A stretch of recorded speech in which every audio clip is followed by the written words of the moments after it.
Bienvenue dans ce calendrier de l'Avent des contes, un conte par jour jusqu'à Noël. C'est parti!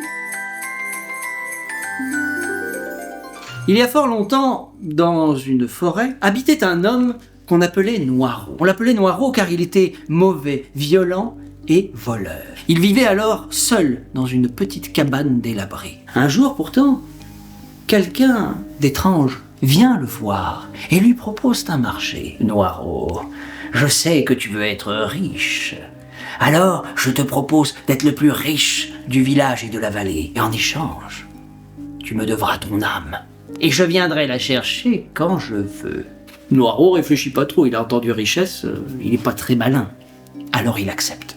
Il se retourne et voit alors sa vieille cabane pourrie devenir une belle bergerie, bien cossue. Et dedans, il y a des beaux meubles, et il y a de l'argent, et il y a de l'or, oh là là. Il arrive alors à épouser la fille du village, la plus belle.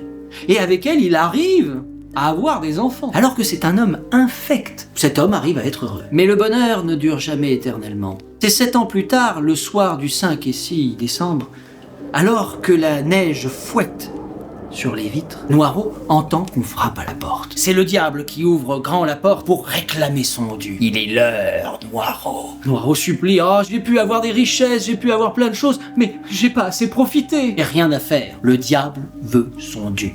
C'est alors qu'on entend encore frapper à la porte. Cette fois, c'est le diable qui va ouvrir. Et là, en voyant un vieil homme sur le pas de la porte, il reconnaît Saint Nicolas en personne. Noiraud aussi le reconnaît. « Oh, Saint Nicolas, sauve mon âme, et je te serai éternellement redevable. »« Non, Saint Nicolas, son âme est à moi. Nous avons fait un pacte. » Saint Nicolas lève alors son bâton et dit au diable, « Le mal ne peut réclamer ce que la miséricorde demande. Son âme ne t'appartient plus. » Le diable est alors attiré vers les enfers dans un cri strident.